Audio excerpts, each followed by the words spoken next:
Hi there, it's real estate coach Josh Fegan and welcome to this week's coaching tip, The Missing Millions. You see, in my opinion, as a real estate industry, we're just missing the big opportunities that are there. One of our clients has recently acquired some property management businesses and is now in a position that they have over 17,000 properties under management. Now, when you look at these 17,000 properties, that means that there are now 17,000 landlords and 17,000 investment properties. Now, if you think about that, those 17,000 landlords live somewhere, and those 17,000 investment properties that we're now managing could also be potential sales. So if there is a listing or there is a sale in and around that area, are we letting those landlords know about the property that we're selling in the street where either they live or where they already own an investment property? Now let's think about it. We know that about 8 to 9% of all property management sell each and every year, which means there's now over 1,700 potential sales out of that. But also, what about where all of the landlords live? Now, if people move every 10 years, which may or may not be true, then that means that now we're in a position that at least 10% of those landlords should be selling and upgrading or downgrading each and every year. That's now 1,700 transactions as well. You times those two together, we're now in a position that we've got over 3,400 transactions. But who is actually in control of doing it? And what we've identified is, rightfully so, principals in most businesses are not just going to have open slather with their sales team to get on the phone to go and ring those people. And even worse than that, property managers are not going to be opening up all of their books to say, hey, why don't you just go and ring all of our clients? Now, there's lots of reasons for that. Now, most of it comes back down to politics inside of the organization. The property management team doesn't want to be exposed about maybe some issues or challenges they might be having with the clients, and nor do they actually want to lose any of their landlords who might sell some of their investment properties because they're actually financially rewarded to grow the property management business. At exactly the same time, if the sales team is out there cold calling and cold door knocking, they are in a position that they could be cold calling and cold door knocking the very clients who are already existing clients of the firm. Now, to me, it's all politics, because the reality of it is that the consumer doesn't care.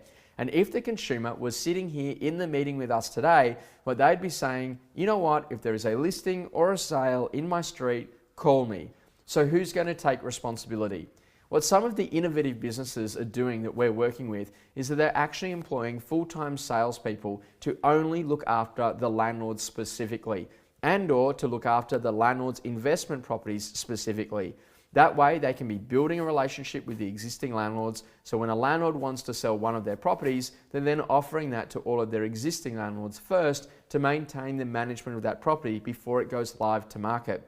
Now, these smart strategies are really changing the entire course of the game, because what we need to do is we need to learn how to play to our strengths.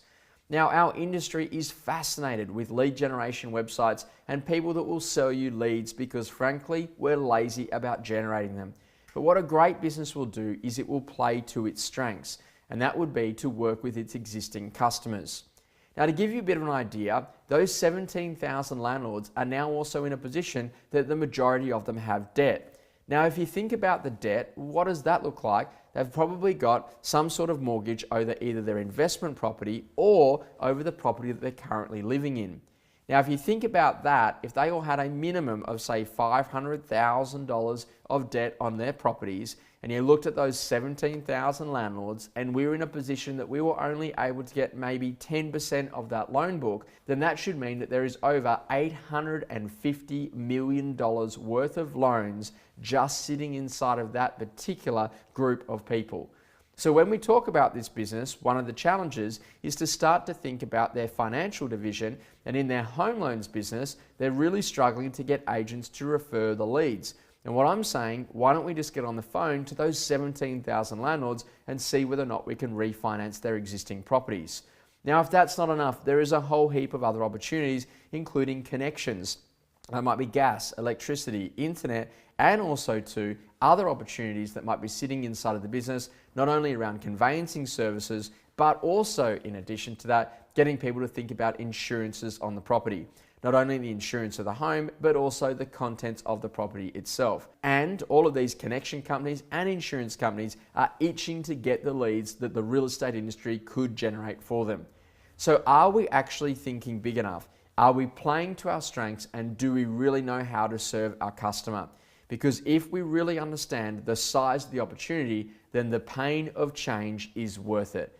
So it's time to think bigger and start to think about how you serve more of the customers that are already living inside of your business today, rather than always having to hunt new, or even worse than that, paying people to get us the leads that we've already got sitting inside of our business. I really hope that you've enjoyed this week's coaching tip, and I look forward to seeing you next week.